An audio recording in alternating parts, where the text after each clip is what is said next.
Gusto ko rin batiin ang isang magandang umaga sa inyong lahat. Welcome to Victory Imus. Sa ating mga visitors and first-timers, second-timers, welcome po sa inyo. I'm not a pastor. I'm one of the volunteers here in the Victory Imus. Dahil Victory, ngayon, volunteer Sunday, ako po yung mag-share ng gospel sa inyong umaga.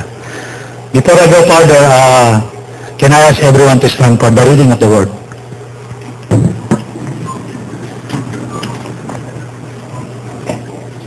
If you have your Bible, you can turn to the book of John, chapter 13, verse 12 to 17. Verse 12. When he had finished washing their feet, he put on clothes and returned to his place. Do you understand what I have done for you? He asked them.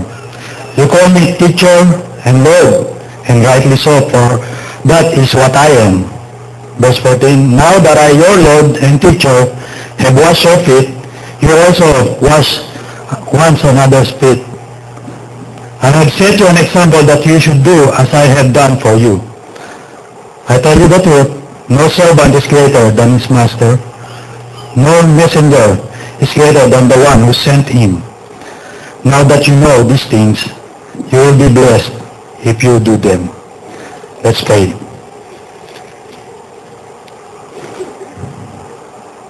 Lord, salamat po sa umagang ito. Mamaling pinagkaloob mo sa amin. Salamat din po sa bawat isang narito na sa inyo pinupuri at sumasamba.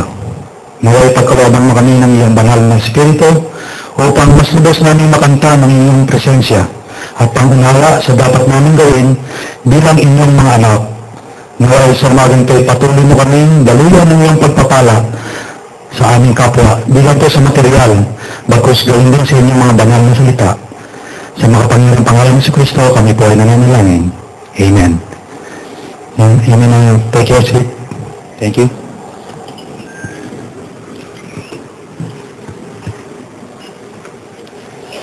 Siguro naman po, nagka-idea tayo ngayon doon sa napanood natin kanina sa mga ating mga kabataan kung paano nag-work ang isang church kung walang volunteer. Ngayon din po yung napanood natin sa video kanina na mukhang one-man show yung ating pastor. Siya lahat po ang gumaganap sa tungkulin dito sa church. Kaya po ba kalanin isang pastor gawin lahat ng mga gawain dito sa church? Tingin mo, baka supernatural na binibigay sa kanila ng Lord na lakas. Before I go further, kinalaas, sino po ba ang mga volunteer na dito sa atin? Pwede pong taas lang po ang kamay. Alright, sa taas po. Mukhang meron po ba ang mga volunteer dyan sa taas? Alright, medyo marami-rami naman po, praise God. Sa aking pagkakaalam, tayo po ay mayroong 1,100 na attendees. Out of that, mayroon tayong 300 na volunteers. Medyo hindi ako magaling sa, pero roughly mga 30% ang volunteer natin. Pero mas maganda siguro, ngayong taon na to, madodoble yan, magiging 60%. Gusto niyo po ba maging 60% ang volunteer? Amen. Siyempre, gusto nila dyan. Amen po dyan. Anyway, meron tayong isang kasamahan sa operation na kumbaga, pagka natin na makapag-share sa kung ano yung kanyang mga experience as volunteer, siya po si John De Prosa. Pwede po nga nilahan kayo dito sa harapan para may share mo lang kung anong mga experience mo sa operation kung paano ka pinahirapan.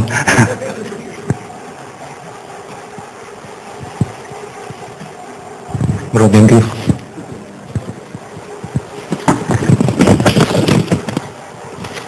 I'm John La Prosa nga po lang. I'm joining Victory Imus last 2010 and I'm 2 years in operation ministry. For the 2 years, marami akong naging kaibigan sa operation and hindi lang kami nagpa-pack up and nag-set up. So meron din kaming mga activities, basketball and lumalabas sa minsan sa bowling and kain na doon. Nasa meron din billiard para sa fellowship sa labas. So yun, sa 2 years na yun, nagpapack up na nagsiset up, pero nakaka-attend ako sa sa pack up lang lagi. Kasi pag ng Saturdays, meron akong work. So yun na isi-share ko yung pagpapack up lang. So I just want to encourage you guys to join in the operation ministry.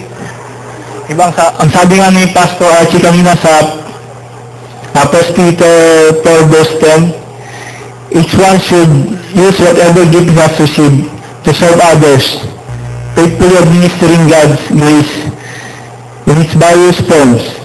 So, lalo na tayo. Kung binigyan tayo ni God ng healthy and strong body, why not use it to serve Him? Serving God will bring us more closer to Him and to the church. So after all, Jesus came here to serve. And sabi nga sa Mark 10 verse 45,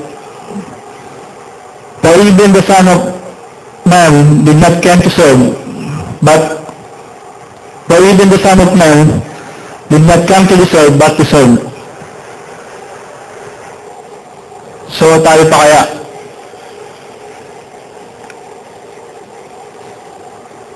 Samantala, ang sa atin lang ang isi-share natin is yung ating talent at abilities. So guys, in-encourage ko kayo na mag-sign up na sa Operation Ministry kung saan mga magugulo ang faith natin. That's all. Maraming salamat, Brother John. Hindi pa niya naidagdag yung pwede banggitin ko na rin minsan may incident.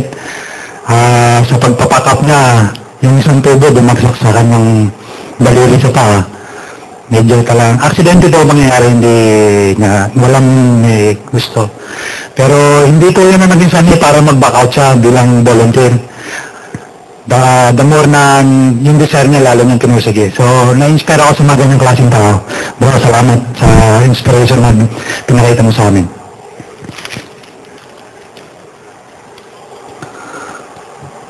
May isa akong tanong sa atin lahat. Ito yung medyo pag muni-munihan din natin. Does God call you to serve? Tanong ba natin ito sa sarili natin? Ako ba talaga tinawag ng Diyos para mag-serve? Para sa akin po, ang sagot dyan ay malaking yes. Dahil po, kung ating babalikan, ating binasa kanina, sabi sa John 13:15, I have set you an example that you should do as I have done for you. So, si Jesus nga, nung time na yun, nakasama niya yung mga disciples, while nagkakaroon sila ng sa meal nila, nilas niya yung feet ng mga disciples. Si Simon Peter, nagtanong-tanong sabi ni Simon kay Jesus, Teacher, why are you washing my feet? Sabi niya. Hindi niya agad nakuha kung ano ang gustong kung ano yung gustong may parating ni Jesus sa mga disipulo niya. Pero ito po ang lesson dyan. Jesus gave them a lesson about humility and service to others. Tatak na tinatawag nilang Lord, Teacher, Master, pero pinakita ni Jesus yung kanyang humility sa kanyang mga disipulo. Kaya tayo po naman bilang individual, kung ano man ang estado natin sa buhay natin, kung tayo estudyante, negosyante, presidente, ng kumpanya yun din ng Pilipinas. Hindi natin magagawa to, pero si Jesus nagawa niya.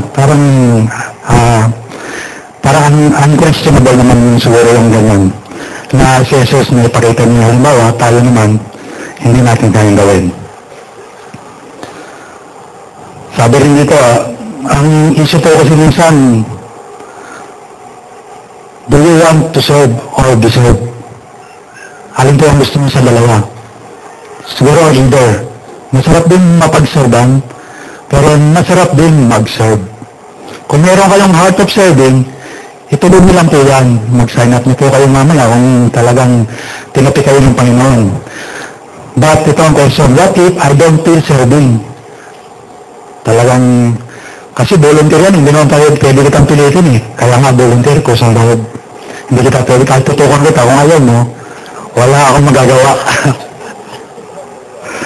I suggest you still have to try and see for yourself the joy of serving. Kakaiba po ang grace ni God. Yung joy na makukuha mo, hindi na makukuha kung bibili ka ng chicken joy.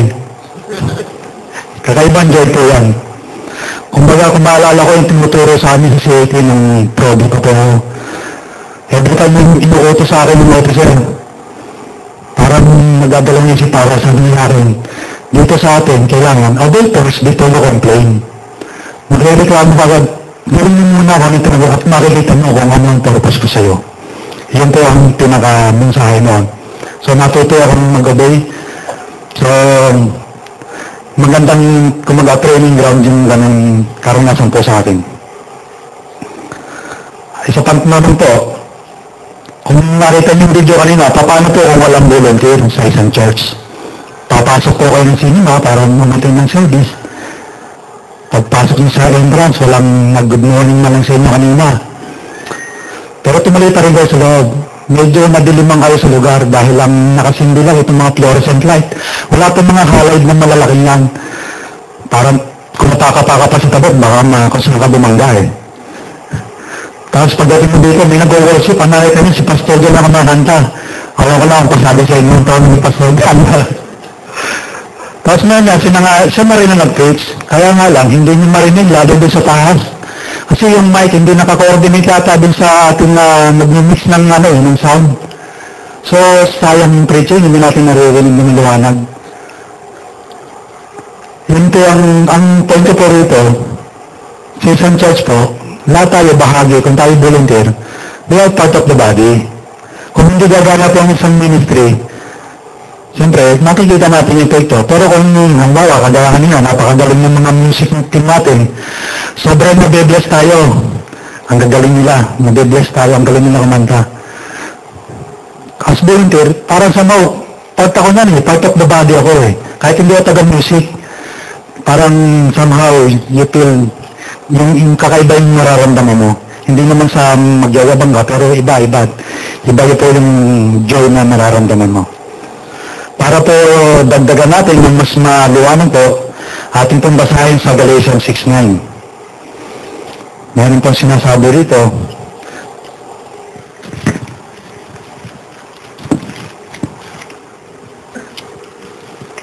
kasi po yung iba, meron po mga nagbe-volunteer na sometimes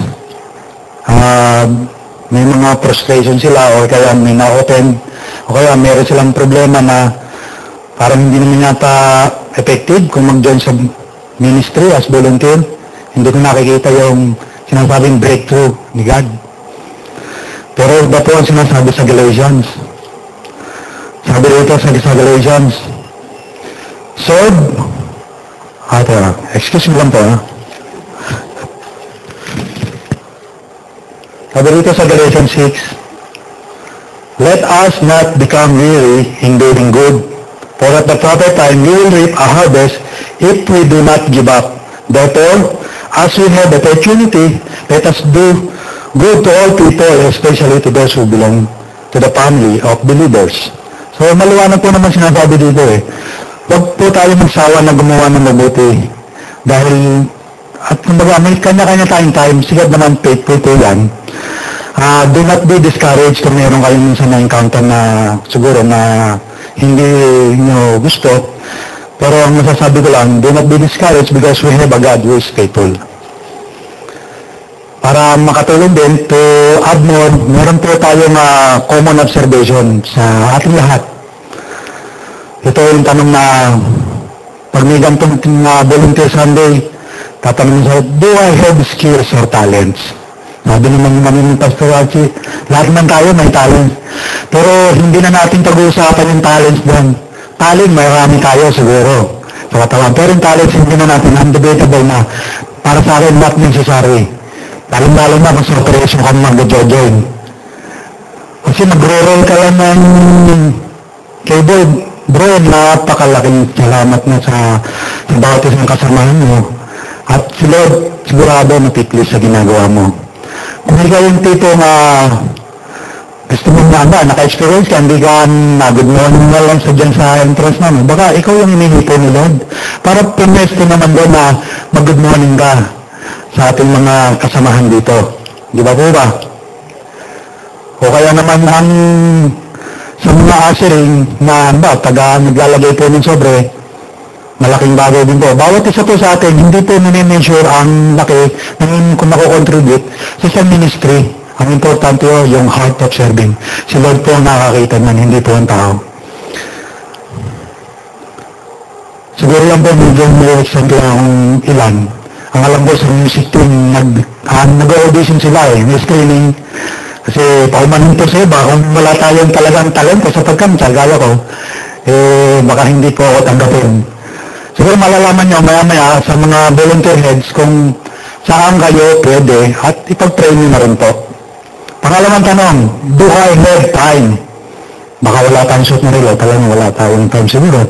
Pero lahat po naman tayo, meron 24 hours a day, lahat po tayo. Meron tayong 7 days a week. Usong-uso po sa mga selcad. Pero bakit yung iba kaya nakakapag-serve? Natatanong mo rin sa sarili mo, bakit ako hindi? Siguro time management lang yan kung yung prioridad mo sa buhay mo. Kung ikaw yung tipong talagang gusto mo makaserve, ilagay mo ang priorities si Lord sa pag-serve sa Kanya. So, I hope kasama ng prayer, mamamanage mo po yung time nyo. To think na si God po, talagang lagi andyan sa atin. Kahit tulog tayo, binabantayan niya tayo. So, para nakakaya po naman nasabi natin kay Lord, Lord, wala akong time mag-serve sa inyo Pero tayo naman sa Kanya, pray tayo ng pray. And then kahit tulog tayo, binabantayan tayo. Pag may sakit, pray din tayo. Ibig sabihin, magiget niyo po ba? Parang vice versa ba? Ang hirap ng take lang tayo ng take kay Lord. Tayo naman, puro excuse. Pagpaman niyo po yung mga time ko. Another po, what if, yung question na, will I fit in the group? Ano ba yung fit? Kailangan bang pumunta ng fitting room? Hindi naman po siguro. Ito po yung, halimbawa, kayo po yung tipong bago-bago lang dito sa Victory. First time, second time yan. O kaya, ako yung tipong, gusto ko lang talaga matay ng service. Kasi sobrang gagaling ng mga pastor mag-preach dito. Nabe-bless ako, grabe. Tapos, ikaw yung medyo tipong sabi mo, masyado kang bata para mag-join sa volunteer. O kaya, parang malapit na ako maging senior citizen. Mag-join ka ba ako dyan? Hindi po yun ang ating magiging hindrance. Kung kayo medyo bago-bago, mas sinasuggest ko mag-join kayo, kagaya ng Prosa. Doon sa pamamagitan na magiging magkaibigan natin, may fellowship kami. Marami siyang binanggit na kung paano namin ginagawa ang fellowship namin. Tapos kung hindi namin attend this,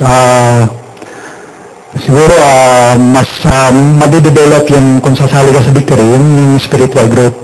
Nakakatulong po yan. At kung sa mga inaano mo naman yung age mo, sa operation naman, wala naman, o kaya so, kahit sa ibang ministry, hindi naman po makinakwalbat yung age. Kumbaga, kung hindi naman, sabi, matanda ka na, meron po kaming member, single, youth, couple, at malapit na rin maging senior, pero hindi naman banggit yung pangalan. Nakakapag-serve sila. Kasi ang focus nila kay God. To add more, meron po kaming handang picture para mas makita na man-start tayo at ma-encourage po. Tingnan po natin. Ayan po, kung meron pong ilan na naka-witness na o naka-experience ng ganyan, ito po yung tinatawag na bayanihan system. Ito po yung traits ng isang Pilipino na pwede natin pagmalaki. Pangkaraniwan po yan sa mga probinsya. Kung makikita niyo po, ang mga tao po ay tulong-tulong. Siguro yan, magkakapit-bahay sa isang komunidad. Tapos, isang bahay, lilipat po sa isang lugar kung saan lilipat siya. Ano po yan, ang essence po yan, pagtutulungan. Kung ikaw yung may-ari ng bahay, ano po ba ang mararamdaman nyo? Siyempre, parang, wow, napaka-bless ko, ang daming tumulong sa akin. Parang bait-bait ko, parang ganun, tipong ganun, Pero kung ikaw naman yung tumulong, ano naman kaya ang masasabi ni Lord sa'yo? Siguro puntuan naman sa'yo. Dahil meron naman makikapwa-tao o tumulong sa mga taong kinakailangan damayan. Mayroon tayo sa pag-picture.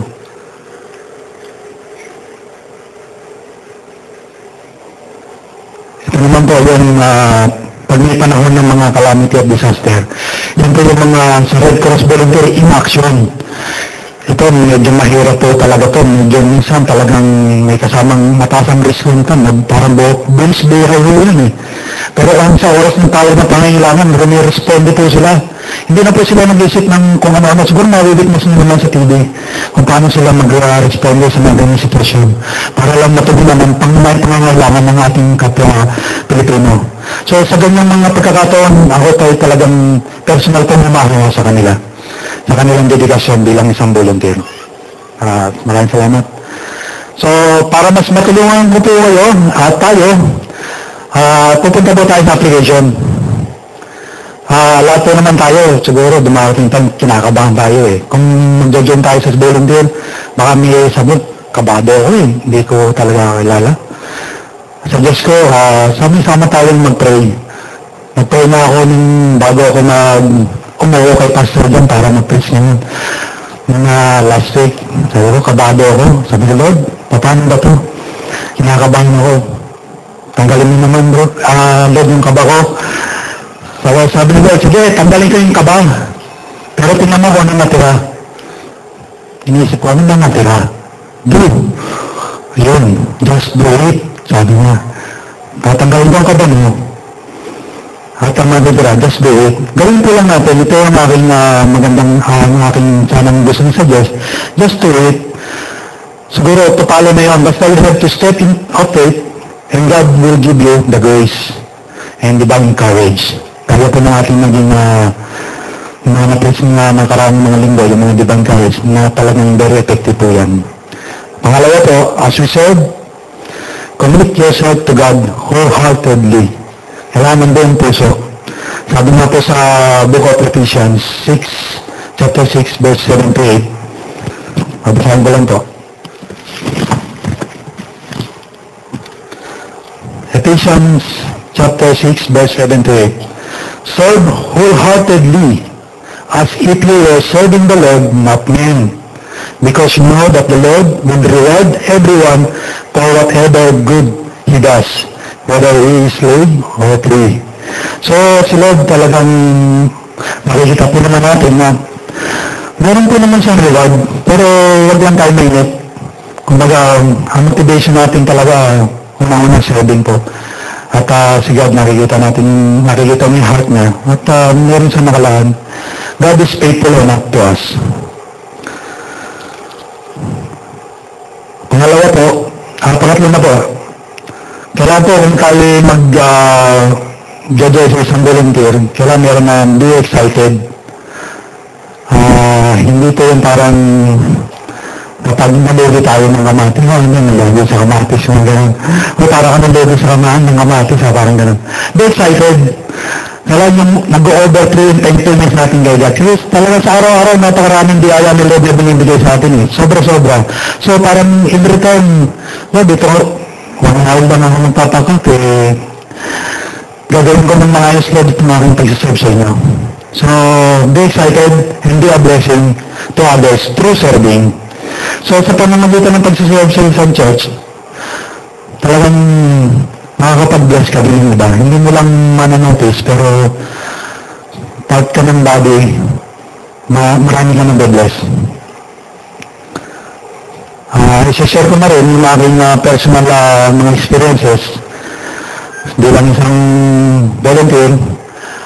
Si God, talagang very thankful sa kanya, sa kanyang faithfulness and provision. Talagang experience ko yan. May share ko na yung aming tinitirang bahay kasi siguro nag-lapse ang aming umaga, hindi kami second time na magpo-foreclose na sana siya. Kailangan namin ng malaking amount para ma-update ba namin at para hindi ma-foreclose. Talagang pray kami ng pray kay Lord. Nag-prayer and fasting kami. At thank God that naggumawa siya ng kaparaanan para ma-update namin. Ngayon po, talagang updated na kami sa aming bahay. So, doon lang parang malaking na ako kay God, nagpapasalamat sa kanyang kabutihan na parang sa akin naman imposible eh.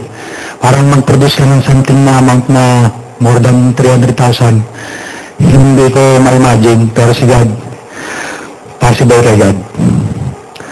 At yun din po yung, hindi naman po sa pagbubuhat ng sariling bangko, pero sa aking pagsaserve as volunteer, sa araw ng pagsiset at hindi naman po ako, yung araw na yun, hindi po na ako nagkakasakit. Hindi rin ako, parang nagtataka rin ako, talagang God, binibigyan niya ng kalakasan para magawa ko yung tungkulin dito. Napakalaking bagay po sa akin yun. Parang na rin akong tumama sa loto kahit hindi ako tumataya. At sorry, pinapasalamatan ko din ang aking mahal na kabiyak sa kanyang walang samang pagsuporta sa aking pag-volunteer dito. At meron mo kasing pagkakataon na talagang ginagabi kami ng pagsuporta pero nandun siya para mag-suporta sa akin. Pinagpapray na ako na maging safe yung aming pag-uwi. Kasama ko yung aking mga kasama sa volunteer. Dahil din yung mga kasama ko sa operations na nagsisilbing inspiration din sa akin. Hindi lang nila nakita pero na-inspired ako sa mga ginagawa din nila dito. Despite of their busyness, may time sila para mag-serve.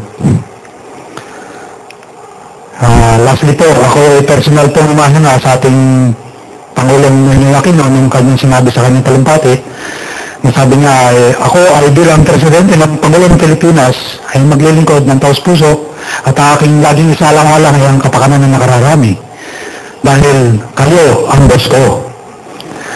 Pero sa ganang akin po naman bilang volunteer, ako bilang isang volunteer ay kusang loob na maglilingkod sa Diyos ng buong katapatan na may galak sa aking puso dahil si Lord ang boss ko.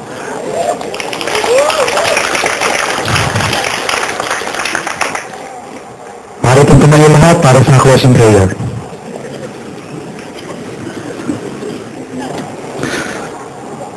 Lord, again, thank you for your word and for your grace that you have given to us as we continue to seek you more in our life.